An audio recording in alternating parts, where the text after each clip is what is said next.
శ్రీ నృసింహ పరదేవతాభ్యో నమః. శ్రీ నృసింహవాణి ఛానల్ నుండి హేవలంబ నామ సంవత్సర విశేష ప్రకరణము ఇప్పుడు మీకు అందించబడుతున్నది. ఈ హేవలంబ నామ సంవత్సరము ఈ నెల అనగా మార్చి నెల 29వ తేదీ నుండి ప్రారంభమవుతుంది. చైత్రశుద్ధ పాడ్యమి రోజున ఈ హేవలంబ నామ సంవత్సరమును మనము ఉగాది పర్వదినంగా జరుపుకుంటున్నాము. సగరరాజు పుత్రులలో 60 మంది పేర్లను మనకు సంవత్సరాలుగా నిర్ణయించబడింది. వాటిలో ఈ హేవలంబి అనేది 31వ సంవత్సరంగా ప్రభవ, విభవ, శుక్ల ఇత్యాదిగా మొదలు పెట్టుకుంటే మనము ప్రభవ మొదటి సంవత్సరం అవుతుంది. ఈ విధంగా హేవలంబి నామ సంవత్సరము 31వ సంవత్సరంగా మనకు తెలుస్తుంది. ఈ హేవలంబి నామ సంవత్సరంకి రాజు వచ్చేసి బుధుడైతాడు. పంచాంగము అనగా 5 అంగములు కలిగినదే మనకు పంచాంగము.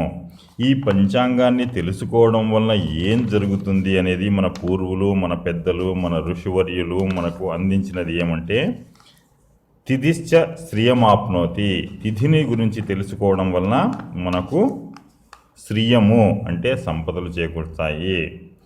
వారాద్ ఆయుష్యవర్ధనం, వారాన్ని తెలుసుకోవడం వలన ఆయుష్ను చేసుకోవచ్చు, అంటే ఆయుష్ మనకు పెరుగుతుంది.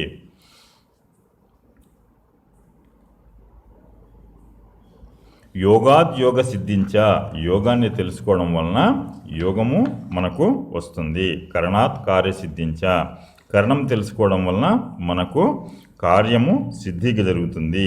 ఇట్లాగా యోగము, కరణము, వారము, తిథి ఇవన్నీ వీటి గురించి తెలియజేసేదే పంచాంగము. ఖగోళాన్ని మన భారతీయ సిద్ధాంతులు, మన భారతీయ శాస్త్రవేత్తలు విభజించి మనకు సూక్ష్మంగా ఏ సమయమో దేనికి ఉపయోగిస్తే మంచిది, ఏ సమయంలో ఏం చేస్తే బాగుంటుంది, ఏ సమయంలో ఏది చేస్తే మనకు అనుకూలమవుతుంది, ఇట్లాంటి వివరాలన్నీ మనకు వాళ్ళు పూర్వులు విభజించి మనకు పెట్టిన ఈ సిద్ధాంతాలను మనం పంచాంగ రూపంలో గణన చేసుకుని వాటిని పాటించడం జరుగుతుంది. అయితే ఈ పంచాంగ గణనం అనేది 2-3 రకాలుగా జరుగుతుంది. ఆయా ప్రాంతాలకు సంబంధించి సూర్య సిద్ధాంతమని, చంద్ర సిద్ధాంతమని, అంటే చంద్రుని అనుకూలంగా చేసుకుని చేసే సిద్ధాంతాన్ని చంద్ర సిద్ధాంతమని, సూర్యగతులను అంటే సూర్యుడు గమనగతులను ఆయన ఏ రాశిలో ప్రవేశిస్తే ఆ రాశి నుంచి అక్కడ లెక్కగట్టి చేసేది. తర్వాత భారస్వత్యమానము అని 3 పద్ధతులుగా ఉన్నాయి. అయితే ఈ భారస్వత్యమానము ఉత్తరాది వాళ్ళకి, మధ్యప్రదేశ్ వాళ్ళకి యోగిస్తుంది. ఇక్కడ మనకు 27 నక్షత్రాలను నిర్ణయించినారు. ఆ 27 నక్షత్రాల ఫలితాలను అవి ఏ రాశులలో ఉంటాయి ఇట్లాంటివన్నీ మనకు జ్యోతిష్ శాస్త్రము చెబుతుంది.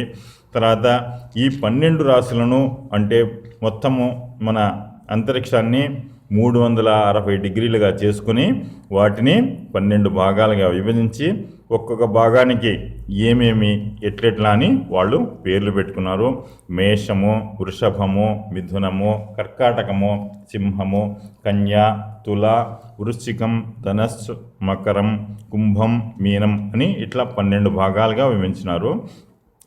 12 భాగాలను 360 డిగ్రీలను 12 భాగాలుగా విభజించి మళ్ళీ ఒక్కొక్క భాగానికి 9 నక్షత్ర పాదాలను ఏర్పాటు చేసి ఆ నక్షత్ర పాదాలకు సంబంధించిన వాళ్ళు ఆ రాశికి చెందుతారని, ఆ రాశి వాళ్లకు ఆ సంవత్సరంలో ఆదాయ వ్యయాలు ఎలా ఉంటాయి అంటే వాళ్లకు ఏ విధంగా ఆదాయం సిద్ధిస్తుంది, ఆ సిద్ధించిన ఆదాయాన్ని ఏ విధంగా ఖర్చు చేస్తారు, దాంతోపాటుగా వాళ్లకు రాజ్యపూజ్యము, అవమానము లాంటివి ఎలా ఉంటాయి అంటే వాళ్లకు మర్యాదలు ఎలా జరుగుతాయి, అవమానాలు ఎంత ఉంటాయి, తర్వాత ఈ రాజ్యపూజ్యము, ఆదాయ వ్యయాలు ఇవన్నీ చూసుకొని మొత్తం మీద వాళ్లకు సాముదాయకంగా సంవత్సర ఫలితం ఎలా ఉంటుంది, తర్వాత గ్రహగతులు ఎలా ఉంటాయి, సూర్యచంద్ర గ్రహణాలు ఏమైనా వస్తాయా ఆ సంవత్సరంలో, తర్వాత ఏ రాశి వారికి ఏ కాలం బాగుంటుంది, వాళ్ళ గోచార రీత్యా గ్రహాలు ఎలా సంచరిస్తున్నాయి, ఇట్లాంటి వివరాలన్నీ మనకు పంచాంగంలో తెలుస్తాయి. కాబట్టి భారతీయుడైన ప్రతి ఒక్కరూ, హిందువైన ప్రతి ఒక్కరూ భారతీయ పంచాంగాన్ని, ఈ సిద్ధాంతాన్ని తెలుసుకొని ఇవన్నీ పాటిస్తే వాళ్లకు శుభదాయకంగా ఉంటుంది. ఈ ఉగాది సంవత్సరంలో, ఈ హేవలంబి నామ సంవత్సర ఉగాది పర్వదినంలో పంచాంగ శ్రవణము అనేది ప్రతి ఒక్కరూ గొప్పగా చేయవలసినది. శ్రవణము అనగా వినటము.